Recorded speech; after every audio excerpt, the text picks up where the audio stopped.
Hello, ladies and gentlemen, and welcome to the 2019 Mid-Season Invitational Play-Ins Group Stage Draw. I'm Quickshot, joined by Vidis, Dracos, and Frostguren. We're going to do the draws for the play-ins, discuss the teams, talk about each of the stages as the next few moments play out. Vidis, are you hyped? I'm pretty excited. I'm looking forward. I think play-ins always brings in some interesting faces, interesting teams, and you always get to see some pretty crazy stuff as well. Dracos, if you could just scoot back, I just got to make eye contact with this man. We will get ourselves settled on the desk. Before we head to the group draw show, here is a breakdown of the exact format and how it'll play out. Rivington here with a format breakdown of the 2019 Mid-Season Invitational.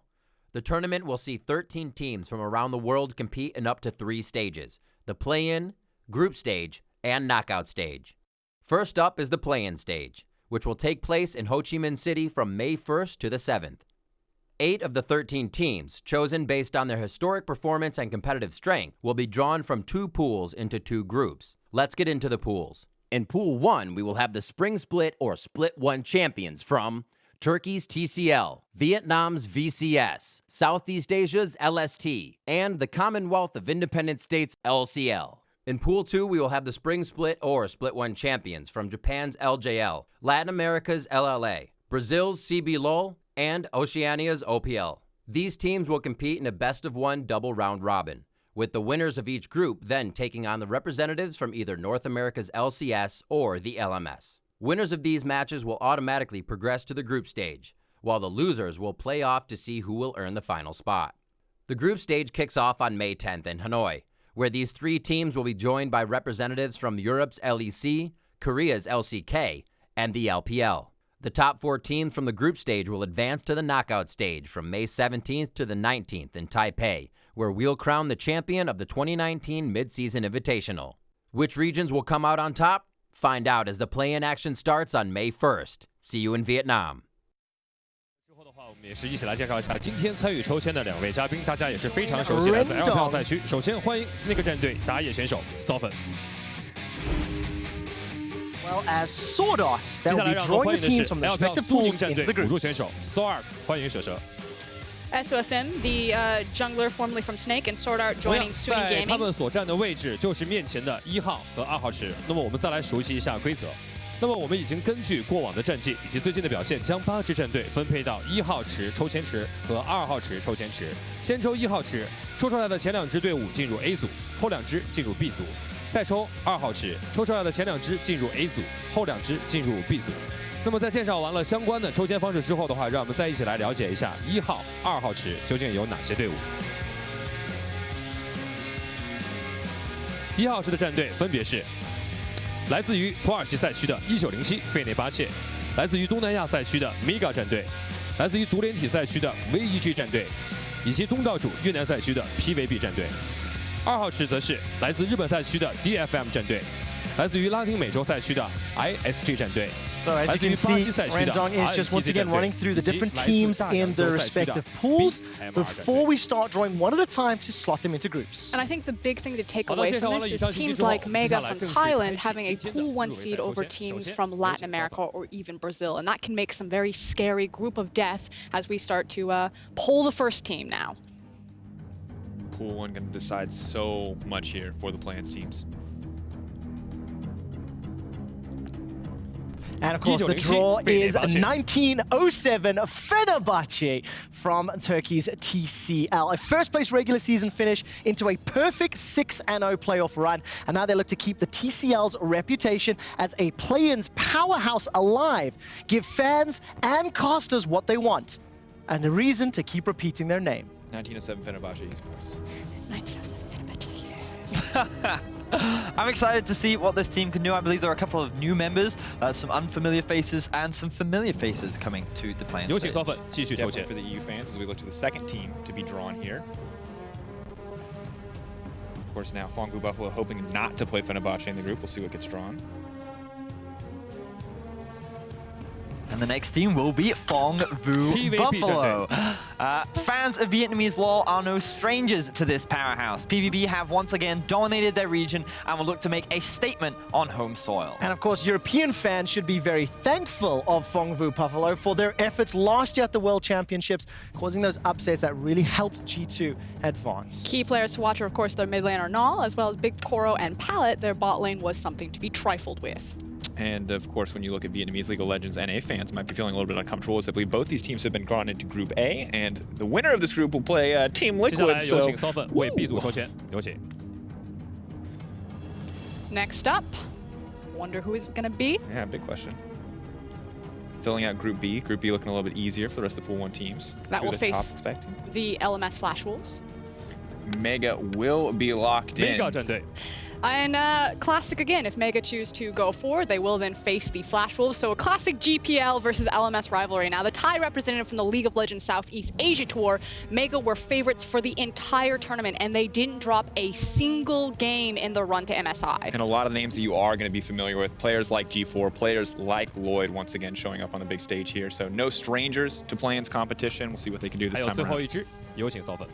Of course, ladies and gentlemen, you may have guessed if you've been following around, but by process of elimination, we will have one final team coming out of Pool 1, and to the surprise of no one, but you got to draw it just to make sure you know who it's going to be. It will be the LCL's Vega Squadron. Of course, they took down both favorites in Gambit Elements Pro. Vega Squadron ran the gauntlet on easy mode to MSI, making use of incredibly flexible champion pools and some pretty wild compositions. Their bot laner, Gadget, plays everything. This guy will play Karthus bot, they'll play Jarvan support, they'll play Ezreal support, Cassiopeia, Shin, Mordekaiser. Get ready for some wild things. Oh, I'm very excited to see what they can do. Of course, the two teams drawn into Group B, along with two more, they will be advancing to play the Flash Wolves once they get to that knockout 好的， stage. 那 And 么 we'll 我 be 们 moving on 在 to the 抽取 Pool 完 2 了1 draws 号池之后， shortly. 我们接下来一起看一下，截止到目前为止1号池 AB 组的一个分组情况。A 组的话， Just a quick reminder of exactly how the teams have been drawn. B 组 Mega Vega。 So the thing is if Latin America get pulled into 接下来我们将目光 Fenerbahce 聚 and 焦 the 到 VCS, 我们的 that 2 号 is a 池 group of 接下 death. 来有 That 请 is a terrifying Group A. Difficult. Now I think everyone is just hoping, if you're in Pool 2, to duck that group.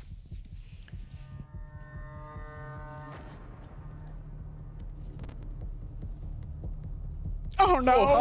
Unbelievable. Frost, you cursed it. Isurus Gaming is an incredibly tumultuous. They had that incredibly tumultuous playoffs run. They qualified for the play-ins with a combination of some of the best talent from all of Latin America. Of course, you might know names like Adi and Seiya, that's the jungle mid, War Angelus and Slow, building up the bottom half of the map, so pieces of KLG, pieces of Lion Gaming and or Rainbow 7, depending on which era you watch, so truly a threat from Latin America, and an unfortunate group draw is going to put a lot more pressure on them to really show up this tournament. You can really see Group A has become the group of death at this point. All three teams can make a run for the top spot, and there's only one spot that can move on to face against Team Liquid. The only way this gets better is if this is Oceania. Don't do it to them. So our next representative will be the Bombers from Oceania.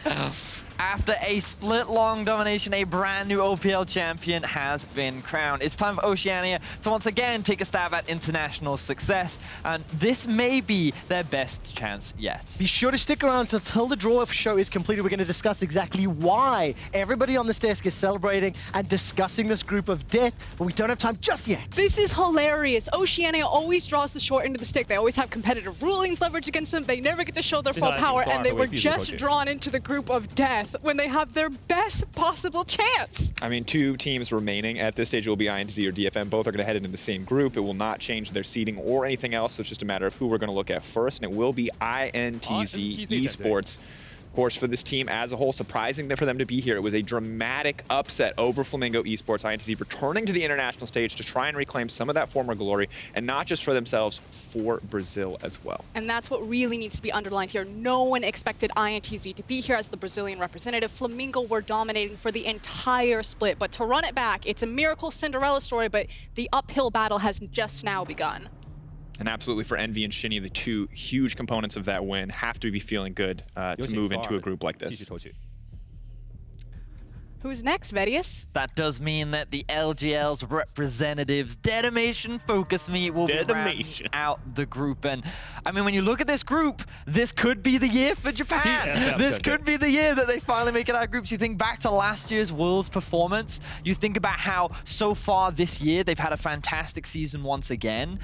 This team has only continued to get better and better, and now they will once again represent LGL on the international. And Saros has only continued to play Heimerdinger, folks. It was the first thing I checked. I love watching Japanese League of Legends. I'm excited to see what they can do. Heimerdinger got Europe to semifinals at Worlds. Heimerdinger can maybe get DetonatioN FocusMe to a showdown with the Flash Wolves and the knockout stages. So there we have the groups. Rendon will be thanking both SOFM and Sword Art as us here in the Berlin studio here from the home rally. We'll be discussing each of the groups and each of the stages over the next few minutes. Just as a quick reminder, 1907 Fenerbahce, Fengvu Buffalo, Isurus Gaming and Bombers will be in Group A, with Mega, Vega, INTZ and DetonatioN FocusMe being in Group B. Let's start with a spicy story. Let's start with the group of death. Froskuren. Why is it so enticing that we have Fengvu, Fenerbahce, Isurus, and Bombers in the same group? So I think it's really easy that most viewers, especially if you only really tune in for the global League of Legends when you're looking at minor leagues, will recognize things like the CIS, like Turkey, because usually these are the regions that pull forward in international events. And so you got both of them smashed into the same, you have 1907 and the VCS smashed into the same group. And then I think that people are sleeping on Latin America. Because the regions got condensed into one, Latin America, North and South, and they have created effectively kind of a soft super team, as well as Saya returning, and in tandem with Audi, I believe. I think that those three teams, that's super stacked. Any one of those teams could make it out, pop in over the top. We expect to be leaning towards Turkey. And then the Bombers, who all their people are also sleeping on, I just think collectively, the top four, that can go anyway. You drop a single game and your run can be ruined. I think what is exciting about this Latin America team is if fans have been following the international scene for a while, they'll remember the Lion Gaming, the Rainbow Seven, the roster that every time it came into the play-ins team was almost always considered a favorite. And then they always just faltered. They lost like one game. They were one game short. It was just a simple matter of if they had won one more, they would have been fighting in those best of fives, but they could never quite make it.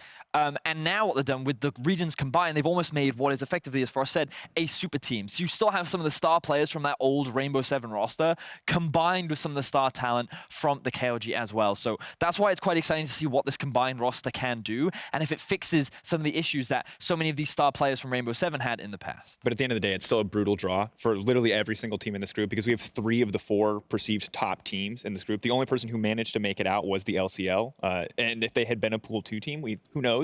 So it's a very difficult road ahead for all the teams. And I think that when you're looking at this, it's brutal, especially for the Bombers, because Frost, you mentioned earlier, this looks like maybe the strongest OPL team that's been sent in a long time, looking very good. But they're also being sent into literally the hardest group I think we've ever seen in play-ins. Well, look at it this way. If it is the best Oceanic team that we have seen in a while, and if they dominated their region, this is a league in a region that has consistently underperformed on the international stage. They give just enough to give you hope and then throw it all away, at later stages. Some might call them the Australian KT. But when they're coming up against the likes of 1907 Fenerbahce and Fengvu, we've already talked about Isurus. Let's turn our attention to Fenerbahce. Ruin and Kire playing, 2 names that a lot of European viewers are going to be familiar with. I mean, why, Frost, maybe you mentioned that 1907 would be favorites over, the Buffaloes. I think it's more that people just lean towards Turkey because it does have that reputation, although the VCS has come crashing in since the Gigabyte Marines. But it's really important to recognize that Fengvu Buffalo doesn't play like the Gigabyte Marines, and it feels like Vietnam is still trying to get out of that shadow of like that crazy style. Whereas I think that we're going to play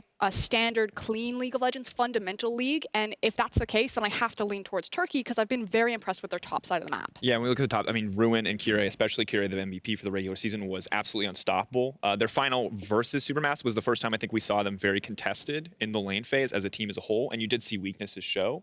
But that said, when the pressure was on, Ruin played Rise and literally won this game, won this team 2 games single-handedly. This guy's been incredible since leaving EU. He's only gotten better. He looks so good right now, and they will either roll teams over with mechanical ability and dominate in the laning phase, but even if they're evenly matched in that capacity, I still think that this team has enough in them to pull out some of these crazy wins if Ruin and Kyrie are set up for success. And the reality is that both Fongwu Buffalo and 1907 Fenerbahce have the ability that they can play on some of the contesting servers around them. The fact that so many of the 1907 Fenerbahce players have high-ranking EU West accounts, the fact that Fongwu Buffalo are able to play and get access to both the Chinese and the Korean server, you know, it just helps. We hear pros all the time, they want to go boot camp, they want to go play in these different types of solo queue, and that just helps bolster the region's strength. What do you think of the region of the VCS, though? Because we talked about, obviously, the Gigabyte Marines. They were the ones that put Vietnam on the map in one hell of a big way.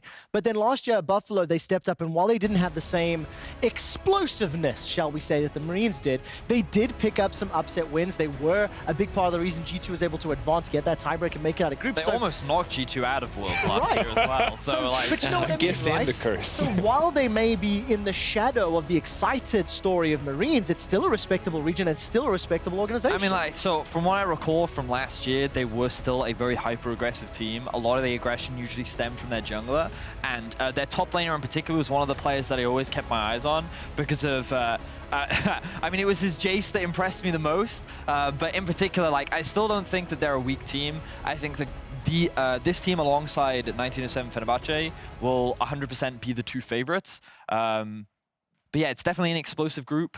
I have no faith in Oceania. I have no faith at all. Let's take a little bit of time really quickly because they do have the Korean top and jungle in Mimic and Balkan. Balkan is the guy that you want to yeah, watch. 100%. He is smurfing on the OPL right now. The final just looked way too easy. Like you're saying, import Korean, so Mimic and Balkan are your two Korean players on the Bombers, and then they grab some pieces of Sin. Their 80 carry, FBI, is also quite strong. So from, again, a fundamental clean League of Legends, I think Bombers are okay. The question is can they, you know, he's rookie of the split Balkan. Can they get these newer inexperienced members on an international stage to calm down and to look at very veteran experience in Fongwu Buffalo and Fenerbahce? And I think the issue whenever you look at events like this is that a lot of these teams are so domestically dominant that it's hard to know what's actually going to work for them on an international stage, and that's very much true for FBI, because this guy will literally pick anything in lane and dominate. He is just a tier above every other 80 carry in Oceania, and when he's matched, I imagine the draft strategies are going to have to change because one game he's playing Kalista, one game he's playing Kog'Maw. Suddenly, I think he's going to be a little bit more stuck on meta champions, and the team is going to be a little bit more limited in what they want to do. Okay, we have spent a lot of time in Group A. We will be moving Group B. Just before we do, I need a prediction of which team will advance from Group A based on what you have seen and what we've discussed. Vedius, I'm going to start with you. I'm going to go with Fongwu Buffalo. Okay. I believe in the faith of Mark Ruffalo. Not the strongest of predictions, but I do like it. Marcos? I mean, it's home soil, and I do think that that is a huge advantage, but I'm actually going to go with 1907 Fenerbahce. I think looking at their regular season, they were incredible, and even when you saw weakness in their finals, they still managed to come out on top. It was still a 3-0 in the end, so I'm going to give them the credit. Super important. I actually forgot about the fact that it is on home soil, that additional advantage is going to play into the favor. Frosco? That was part of my analysis too. Thanks. Thank you for adding that. I really want to go for the Latin America team, but I actually think it is going to be 1907 Fenerbahce.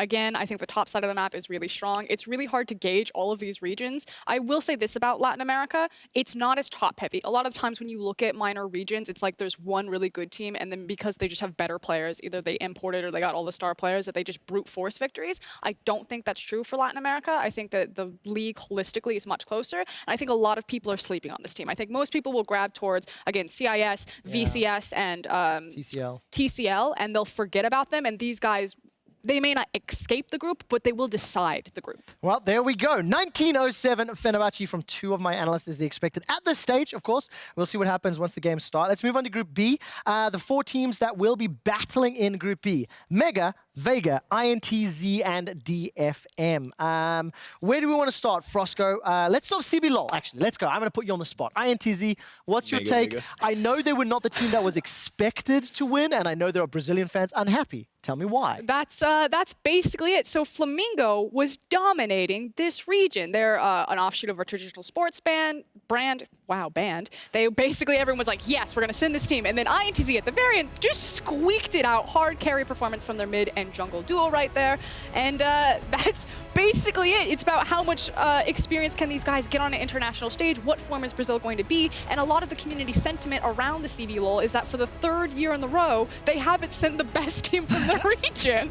It's actually brutal, because you're right that the mid and jungle really stepped up, and you have to give credit to Shinny and Envy, but their jungle and mid laner respectively. They just had a phenomenal series that day. They did. The two as individuals. But that said, BRTT on Flamingo, you know, a name that I think a lot of people want to see on an international stage. Definitely, like, I think the double lift figure in Brazil, or the reckless figure, depending on what you're looking at.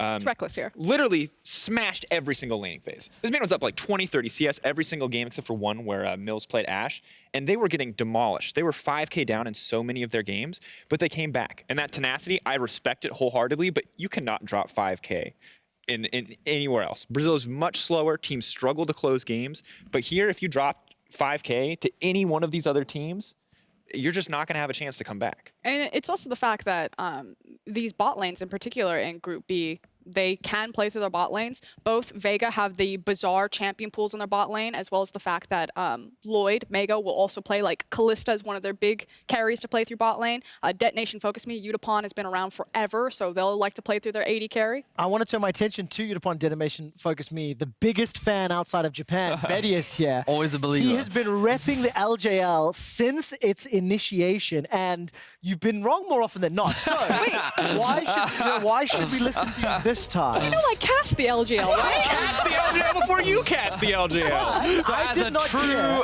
the two of you supporting it quite the way. That's because we actually cast it. Tell us, Lord Vedius. The thing about the LJL is I think that they always come in with very unique and different strategies. We already talked about Saros and how he always used to be a big Heimerdinger and Ziggs one trick. He always have these like hard push, control style, wave clear mages in the mid lane. And I do believe they have made some roster changes, right? Or is it still the same roster that we had from last year? Let me pull it up. Looking at the roster as a whole, it's Evie, Steel, Saros, Utapon, and Gang. So slight adjustments, yeah, but so mostly it's the same core. Mostly the same roster. And like this, we got to remember that this was the roster that managed to take a game off Cloud9 last year in the group stages. They then had to go up in a best of 5 against EDG, arguably the strongest team coming out of the playing stage as well. And I feel like that they had solid showings.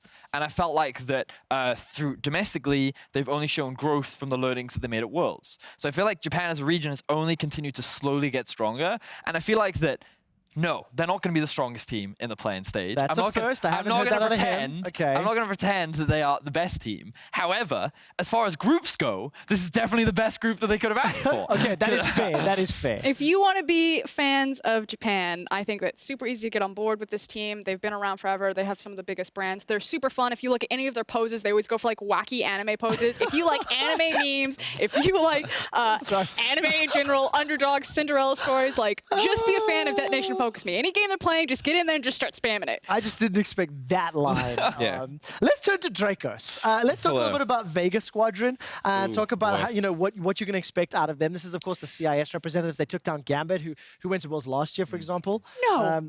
You can't give this one to Dracos. Wait, what the? Why not? Vega Squadron is my team. Why is it your team? Speak next. This is You not a calm competition. down. We're one team here. Dracos, All right. your opinion first. Thank you. All right, so Vega is an interesting team, most certainly. I think Frostgarden brought up earlier about Gadget being very flexible in the bot lane. I think it's going to give them a lot of strength. Generally, the LCL is just a very innovative region. They're willing to try things. They're willing to do crazy stuff, and I think this year that kind of play has been very rewarded.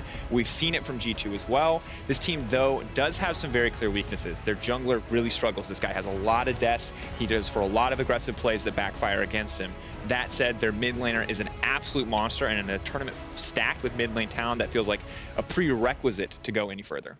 So my thing about Vega Squadron is that looking at their draft and kind of the meta of the CIS in general, it's very clear that either they're giving influence to the global meta or they are paying attention to what's happening in the global meta. You have things like the support Jarvan that appeared that we saw in the LCK. You had very similar compositions. The Seek and Destroy composition, I believe, started in the CIS by using the Karthus, Xerath, like a lot of long-range poke. And so these are very creative comps. And I think Vega Squadron in particular is really hard to prep for because they play everything. How they ran through their playoff gauntlet was suddenly they were grabbing the Nico. They had the Kale. They were basically ready and hit the ground running on the patch, and they've shown themselves that they can be very adaptable, and they will play with very wide, flexible champion pools. So again, if you're trying to study up on Vega Squadron, good luck, because they will determine the meta in that group. I'm also quite excited to just see a lot of fresh faces. This will be a lot of new names that people who follow the international league scene will have never seen before. Yep. People are very used to the Diamond Proxes, the Kiras, the Edwards,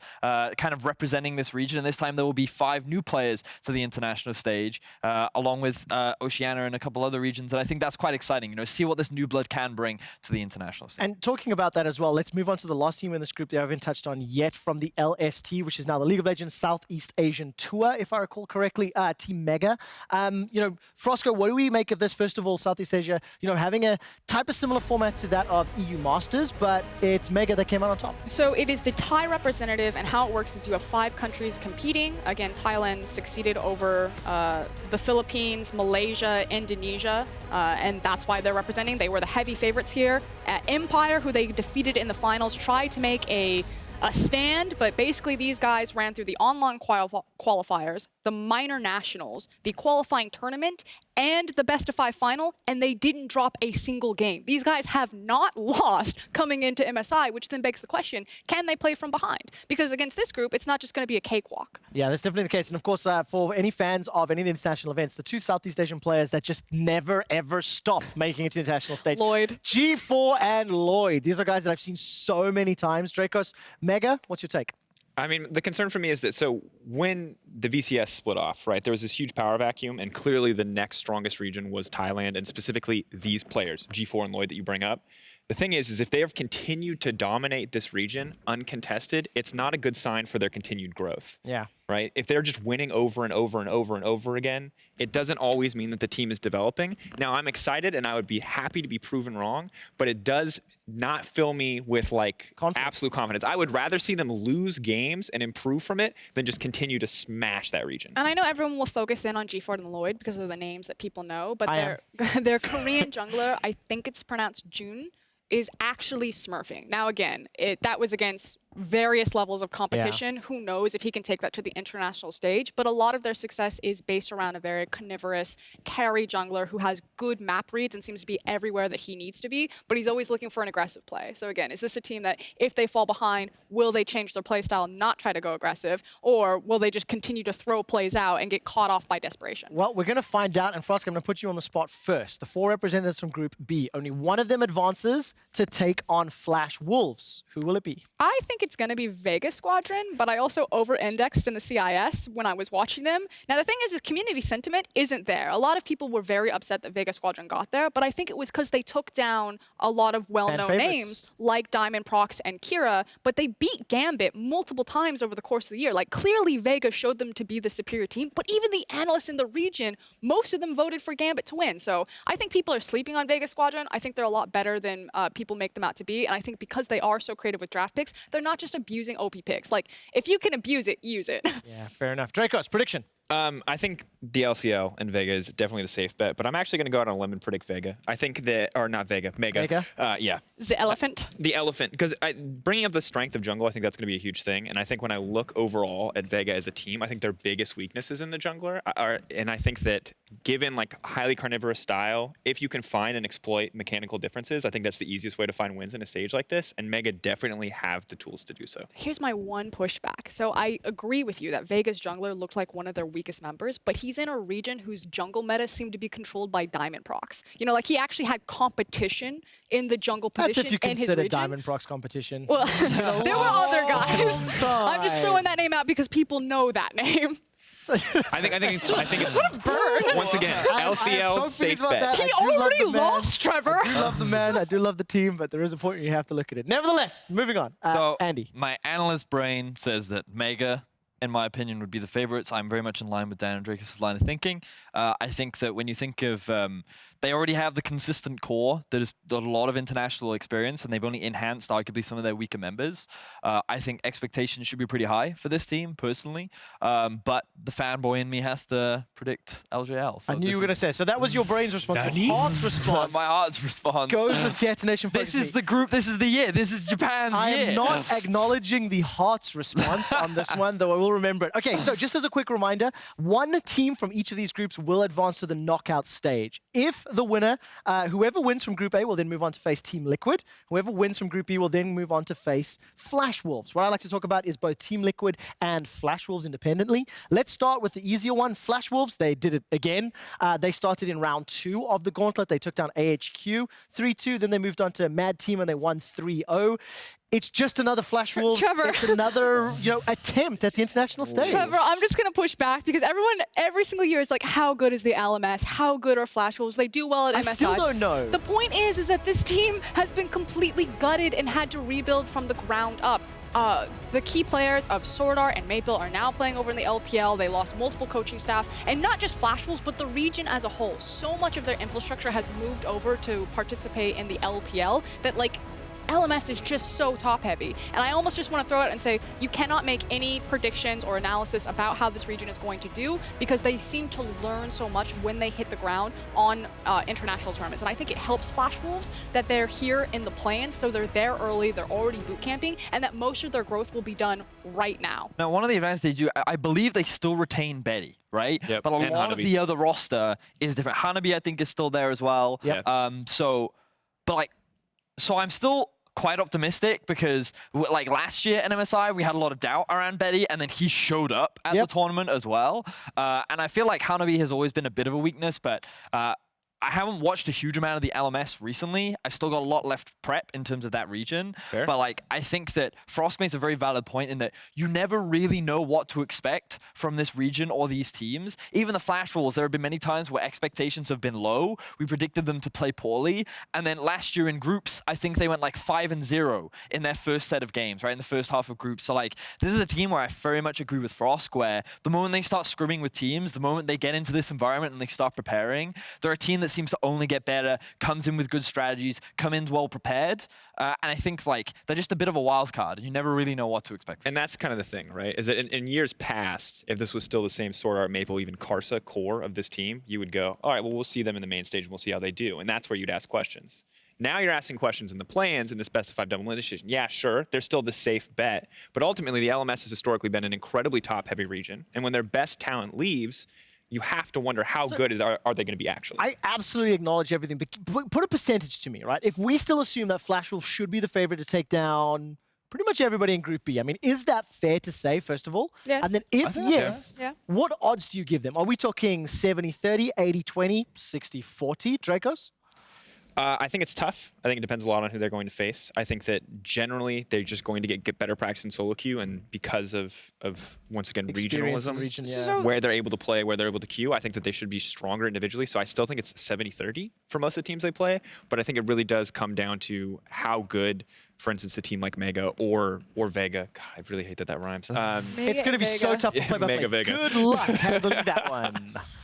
There's kind of this abstract thought about, because there was a lot of discussion about Cloud9 and G2 who were plains teams for Worlds and then made it so far, the farthest, outside of Fnatic, for the region's representatives. And I almost think that so if we think of this idea that regions are kind of capped by the caliber of practice that they have open to them, and ideally, if you go to a tournament where all the best teams in the world are competing, you're getting the best caliber of practice. And I think when you look at a team like Flash Wolves, you also then have to take in the fact that it's a historic organization and that they understand that when you give them access to high caliber practice, that they are able to make very quick developmental growth and then show up on international stage. And I think that's what happens there. So because you're against a lot of, let's say, rookie members who don't necessarily have the same international experience as a historic org like Flash Wolves do, that's why you give them heavy favorites. And that's something to really look at as we continue to investigate the MSI play-in stage and the World's play-in stage, that when these teams do get there early, that it really benefits them and how much growth they can It's not a signal of weakness. It sense. can actually be a signal of long-term growth. I want to move us along because we do only have 6 minutes left for the broadcast, and I want to talk about Team Liquid. Of course, they will be sitting waiting for whoever wins and advances from Group A. Vedius, what's your take on Team Liquid? The reverse sweep against TSM, it was dramatic, it was exciting. There's been a lot of chatter on social as well. Some may be unjustified around, NA strength. Chime in. So I think NA had 3 teams that were very close in skill. Cloud9, TSM, and Team Liquid, in my opinion, all could have taken the title. I think that they're all equal in strength, and at the end of the day, Team Liquid, they had a very well-earned victory, and that they were the more consistent team on the day. But I think that there are arguments to be made around whether they are the strongest representatives from the North American region, and there are a couple fears for me. There are a couple of doubts around how well they will be able to play internationally, because I felt like in the final, Jensen didn't have the best showing. I felt like in the final, Impact didn't have the best showing. And I feel like the most consistent way in which they won was their insanely talented bot lane in Doublelift and Core JJ. And I do strongly believe that this duo is like world caliber. It is extremely good. But the question is, will they be able to consistently enable and play through this duo? And if they can, I feel like they can compete with some of the best, because I still think they hold a lot of the core mechanics that makes a good team good. But individually, I am a little concerned about whether they will be able to stack up against the likes of IG, G2, and SKT. But you assume they instantly win. You assume, in the context of your statement, nobody from Group A will be able to beat them. I think that they should be a step above the teams that are in Group A. That is just my expectation. And, I think there is debate around the strength of the region, but I do feel that, like, if you were to put Team Liquid, TSM, or Cloud9 in Europe, they would have a lot of success in our region as well. And I think you need to evaluate that these top 3 teams are good teams, and you can't afford to underestimate them. I was just going to say, like, yes, what was the context? Because I agree with you to the extent of saying all those things when you're talking about them in the context and the company of, like, SKT, IG, and G2, not necessarily with the playing teams. I think TL are actually a big step ahead, and that the region has holistically gotten stronger. I just want to give a shout out to Brother Jat, who moved from the casting team over into the balance team, and he's like, Impact will probably go, you know what we can do? Shin buffs. You know what we got? Ornn buffs. You know who that can make stronger if there's tank matchups? GP. He's just covering all the bases. Impact's champion pool is alive and well up there. And of course, that is a reference. We will be playing patch 9.8 for MSI as well. Dracos, chime in here. Team Liquid strength and your expectations. I mean, I think that realistically, they should be a cut above. I think that they play in a stronger region overall, at least from what we've seen historically. I think that it should be easy for them in plans. That said, I do think there's some interesting mismatches. Fenerbahce, if they do manage to go through, are very topside focused, and Impact has historically been a weakness. Do I think that's going to show up against Ruin? Probably not. Downside, though, for the bot side of Fenerbahce is that Hades, while incredibly good at Yasuo, also got absolutely blasted by Zeitnot in the finals. Absolutely blasted. And Zeitnot is a guy who I would think on a good day could go toe-to-toe with Doublelift. So if Zeitnot's blasting him, Doublelift and Core JJ are most certainly going to destroy that bottom lane. So it'll be interesting to see it. That would be a matchup I'd really love to watch. And as far as, I think the team that is best suited to beat NA, if someone is, against NA. If somebody could do it. It's probably Fongbu Buffalo, in the sense that if anyone is going to surprise, I always put that faith in Vietnam. Okay, so there we go. Team Liquid and Flash Rules getting the faith here of my analysts. A couple minutes left. Let's quickly turn to the 3 teams waiting in the main group stage. It is, of course, going to be G2 Esports, Invictus Gaming, as well as SK Telecom. Standing up, all 3 teams going 3-0 in their finals. All 3 teams kind of champions of their region now. And what can we expect? I like when we have alliteration. So it's going to be the return of SKT. People have been waiting to see them. It's the rise of Invictus Gaming to prove that it wasn't just a once-off. And it's the revenge of G2. They're looking at IG again. They want to make it spicy. They want to send them down. But not even that. It could potentially be the rematch. G2 versus SKT. That's another R word. Yeah, it's the rematch. Like, revenge is a perfect word for G2, because they want to get revenge on IG. They want to get revenge on SKT. Both teams that they've lost to in very important games internationally. And the roster has only made growth since then. So I think the top 3 teams are very exciting. I have a lot of controversial opinions around them, and I'm excited. Dracos? Oh, I was just going to try to bait a controversial opinion. I was ready. This is a terrible time to ask, but is Vedius joining you for the MSI edition of Euphoria? Yes, he is. Yeah. Okay, so that will be where you don't have a choice anymore. You thought you did. Controversial opinions, if you want to hear Vedius spewing it. But Dracos, chime in for me on the 3 teams, and what's your take?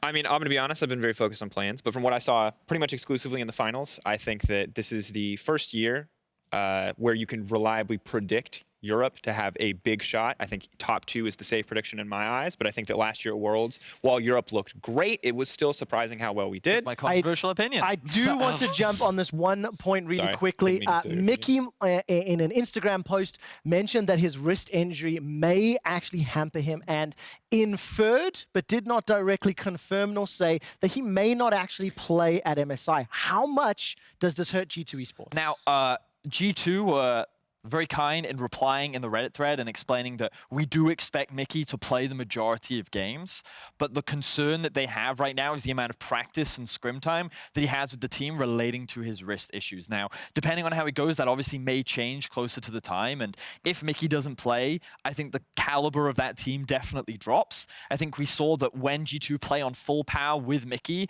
how convincing they look in both the semifinals and the finals, and so if Mickey doesn't play, the strength of G2 definitely changes, and you have to reevaluate how good they look coming into this tournament. I know that this tournament is super exciting for Europe because it feels like we're sending an incredibly powerful team, but again, everyone is saying it is the most stacked MSI ever. MSI has always been my favorite tournament because it's the champions tournaments. You know, there's no like third best dragging you down. It's put up or shut up time. Like we're sending the absolute best. The fact that you get Faker versus Rookie and that Caps then is kind of like your sideliner there, and even behind him is Jensen. Like those 4 names, that's incredible. And that's just one single position. And that's before you factor in that after Caps got clapped by Rookie, they might put Perks in the mid lane. You know, it's possible. Okay, listen, we do have to wrap up. Before we go, let us assume that the teams that you predicted to win were Team Liquid, Flash Wolves, and let's say Fenerbahce or Mega, right? Those are your 6 representatives. Which team wins MSI 2019? My current favorites would be Invictus Gaming. Yeah, I'm gonna say G2. If we're ever gonna do it, it's now. Assuming Mickey's wrist works. Please, Mickey, I'm sorry. If it doesn't... of course, this means it's not the most confident. I'm going to say Invictus Gaming. All right, there we go. Invictus Gaming Safe from my bets. analyst. Look, thank you so much. Best of luck chatting on E4 a little bit later. What's your prediction? No, I'm the host. I don't get to predict. Oh, really? Celebrate Invictus Gaming's 2018 World Championship victory by purchasing the IG Championship skins in-game. These skins are themed with IG's team colors, player signatures, as well as those unique recall animations. Each of the pro players on Invictus Gaming picked out one of their signature champions from the tournament to be represented. The champions are Camille, Fiora, Irelia, Kai'Sa, LeBlanc, and Rakan. And the important thing to note here is that with the limited time window, if you are a fan of Invictus or you think, as the safe bet, that they're going to win MSI, that you're really getting double value. Because they're also kind of MSI skins if they smash that one too. Wow, there we go. Those skins will be available for purchase in-game from the 23rd of April to the 5th of June. There will also be the special signature edition bundle of each skin that includes a unique loading screen border with the pro signatures. MSI play-ins start on the 1st of May in Hanoi, Vietnam. We will see you there. Thank you so much from Frost, Dracos, Vedius, and myself. See you on MSI.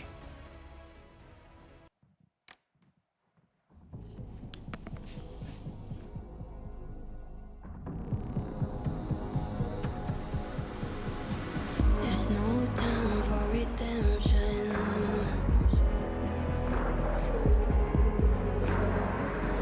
Those flags you wave, will they hold up?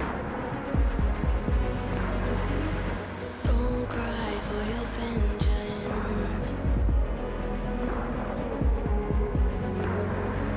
It's right there to take. Oh, if you want it, the world is watching.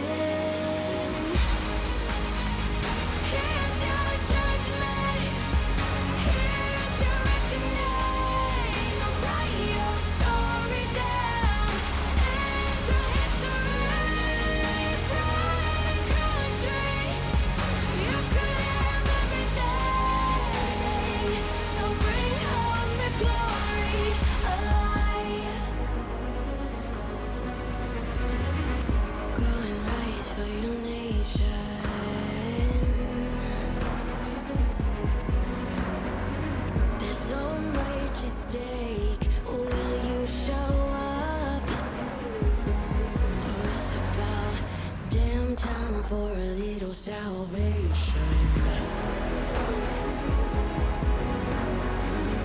Those flags you wave represent them. The world is watching. Here's your judgment. Here's your reckoning. Write your